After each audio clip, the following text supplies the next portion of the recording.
a Heroes Welcome podcast.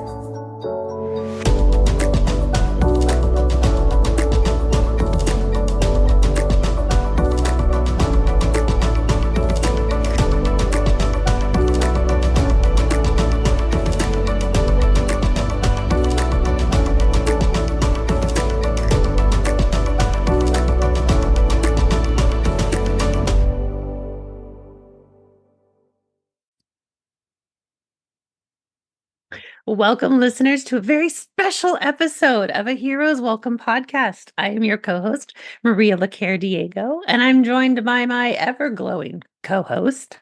That will be me, the glowing part. This is Liliana Balan, and this is a special episode which we are here to promote.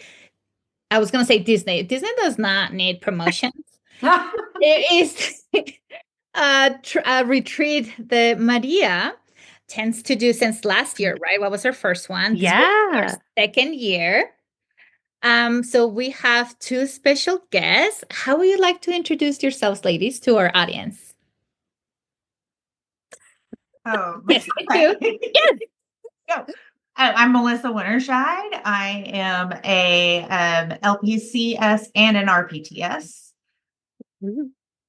My name is NanDee Walker. I am an LPCS, an NCC, and an RPT. Look at us with all our initials. Right. All of our letters.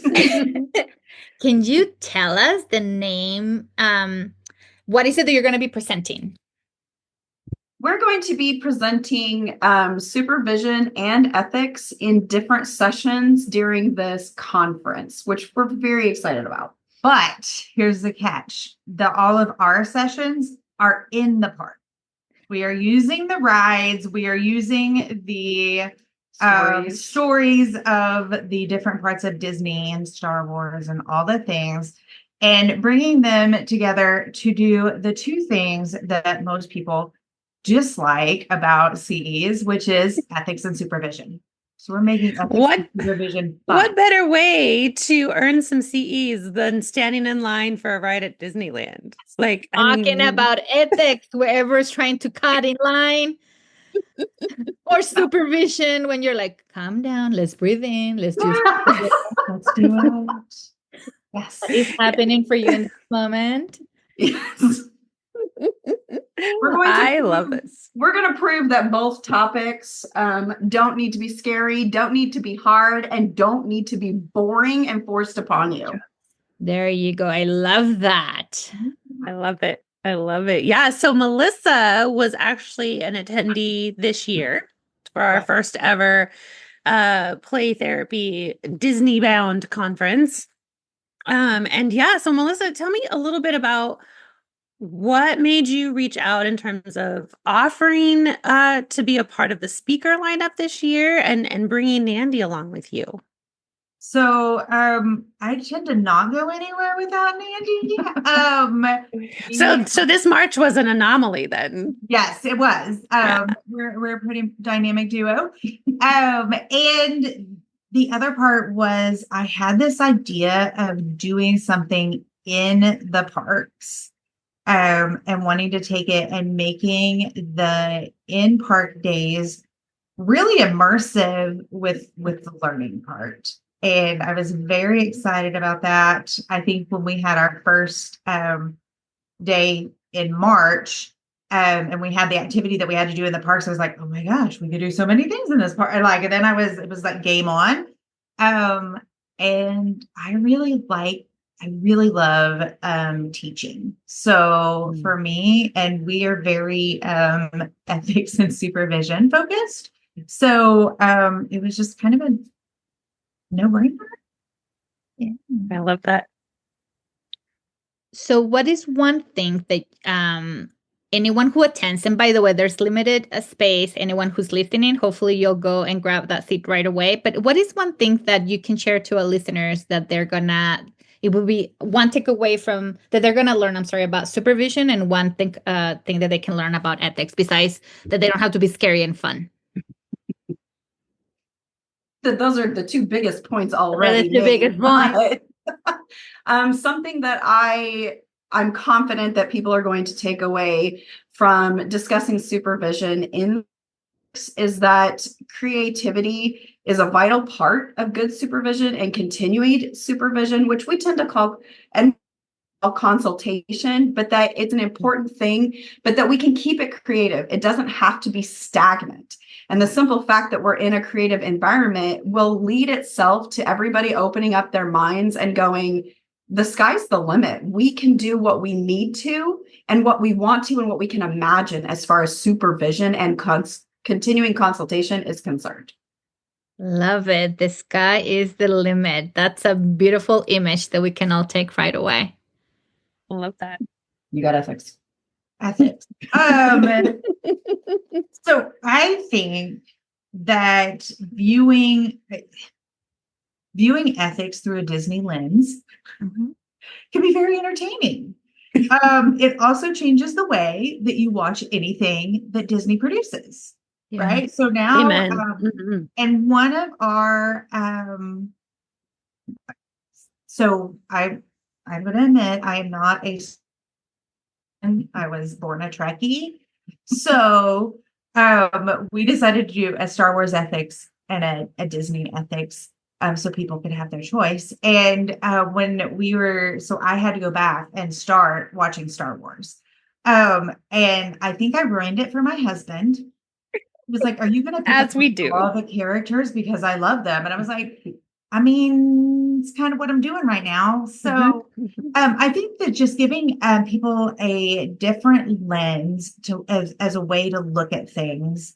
And even when it comes to something like ethics, like it doesn't have to be this, it's just not don't sleep with your clients and what's the other one? Don't talk. Don't be Facebook friends. Right. Yeah. Right. Don't be Facebook friends. Side by side, those two. Those are the two, like, right. And so it can be other things. And there's areas that you can discuss and look into and grow with. Yeah. I love that. Really good. I love that. I mean, I am biased because, it's my thing. But I think it's really, for me, it's so exciting to see it light the spark for others to also consider. Because I mean, Liliana knows this, and Melissa, you do too, because you attended this year. I'm a super nerd. And so when I can geek out about stuff and other people are like, oh, okay. I see where you're going with this. You don't have to know Star Wars in and out. You don't have to know Disney in and out, but it does help give a frame of reference when we are talking about situations that are often, I think about the ethics and supervision trainings I go to. They're like, read this case study and then decide how to handle it. And it's like, so-and-so has found that this client is attracted to them. How do we handle this? And I'm like, well, this is the same thing we've been doing. How much more fun is it? Okay, so Darth Vader clearing a planet to get something that was stolen from him. Let's go there, right? Like, let's talk about the ethics behind decision making in this trio. It's just so much more fun. It is. Yeah. It's a different way to relate and to identify with the stories that are already out there in the world. So we can relate and identify with our supervisees, with the people that we're consulting with our clients themselves in a much broader fashion, which just increases our connection to them and it increases our ability to help them with their own insight. So the more we can relate through differences and similarities at the same time, where we're different or where we're not different, the better we are at what we are trying to do. Beautiful. I was going to say, like, what trainings of ethics you guys are going that you're talking about sleeping with your clients? We work with children, people. Stop this. And how beautiful it is, right? I was like, now we're talking about the law, not ethics, but okay, it's my mind.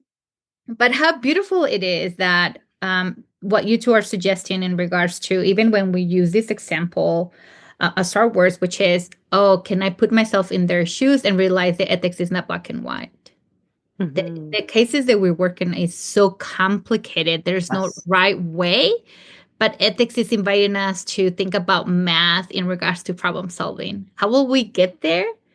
What were the steps to get there? Did we empathize?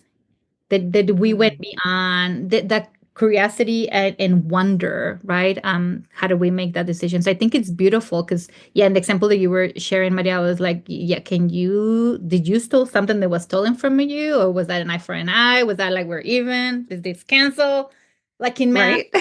Right. But our profession is not that simple. It's not black and white. Not when we're talking about ethics and not when we're talking about supervision, right? The things that our supervisees are dealing with are more complicated than ever because now we are global. We have access to good information, bad information, Yeah. Boundaries that we need to have in supervision that most of our supervisees, because it's a new cohort, a new generation, they don't have the black and white thinking the same way that we were. Can I say that out loud? Because we come from a different cohort. So I think No, it's absolutely. right that you guys are doing it in the park and using very experiential. It is happening. So I think that is so cool. I love that. And I think you make a good point, Liliana, because, I was doing consultation early last week before the holiday, and we were chatting about the supervisor was like, they just need this immediate response from me, right? Like they're texting me about something and I feel like I have to respond. And I told them, I was like, do you remember being in your program or your first job? Did we have texting back then? Because we didn't for me. Like I'm old enough to say we did not have texting like we have texting now. That was used for emergencies only and only after 9 because I had limited texts. Like I'm super aging myself right now. Right. But this generation, it was expensive. I couldn't imagine. I never once texted my supervisor a question, right? Like you waited until supervision and you used that hour. And like if you needed an extra one, you asked for an extra one.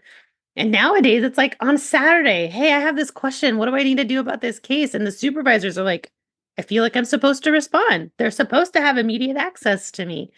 And so I love that you guys have dedicated yourselves to supervision and ethics. I think that's the two most common topics people shy away from. Yeah. I love that. Anything besides don't sleep with your client because they're minors, people. Besides that, or their parents. Their parents are also a no-no. Don't date their parents or their aunts or uncles. It's a whole thing. Don't sleep with your supervisor. Oh my God.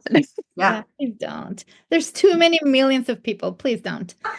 But let's make it fun while we're learning. We're not shaming, we're learning. Yes. That's right. That's right. So you guys picked Star Wars. Like, how did you go through the process of these are the in-park experiences that line up the best with ethics and supervision? Or did you just say these are the rides I really want to make sure I get on? So we're gonna frame it around these. Well, I don't know if you're aware of this, but I'm kind of a Cars fanatic. I have heard that about you, Melissa. I remember. And there is so supervision is actually in DCA. And so to me, I mean, you have Marvel Land and you have Cars, and you also have Inside Outs in there, but you have those two things. And I was like, what is more supervision like than the relationship between Lightning McQueen and Doc Hudson? Oh wow. And then Marvel. It's like the land of supervision, like those dynamics. So that one was a pretty easy. This can happen. Yeah. For me, having the one of the ethics based very much on Star Wars, we do touch on Avengers topics like the imposter syndrome and the worthiness of Captain America picking up Thor's hammer and what that took for that moment to happen. We touch on Avengers, we touch on Cars, but a lot of the ethical discussions and processing is going to be based on Star Wars ideas. And for me, it, as you mentioned before, it lent itself very easily and very beautifully with everything involving the Force and the differences between the Force and the Sith and how they trained their people. The Jedi had a certain style. And when it didn't work for them, it was all because of ethical dilemmas that they went a certain way with. Like they had their system, but ethically they made poor choices, and it was the downfall of their entire system. So how Preach, NanDee. right? Preach. How can we as therapists learn from that? We have a system in place. We have a code of ethics, no matter what you are, LPC, LMFT, social worker, whatever you are, you have a code of ethics. And we've got it in place. It's all there. But depending on what we do with that as a whole and as individuals, but in this mode, it really is a macro thing. It's what are we doing with it as a culture? That's the ethics.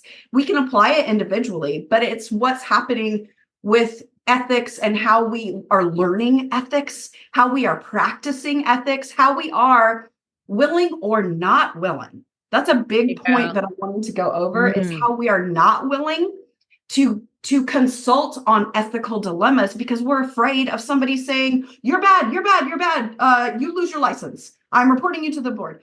I experienced situations during the beginning of my supervision that were 100% not ethical, but I did not know what to do. And I know that I'm now combining these two ideas again, but that's why I'm so passionate about these ideas was because I was in a vulnerable position when I first graduated from grad school and I first went into the therapy field and was under supervision, where I was by my supervisors directly put in very unethical situations and told, do this. I mean, I even tried to question things that were unethical in this group supervision that I was told to lie about, because in our state, you can't do you couldn't, now you can, you couldn't do all of your supervision in a group format.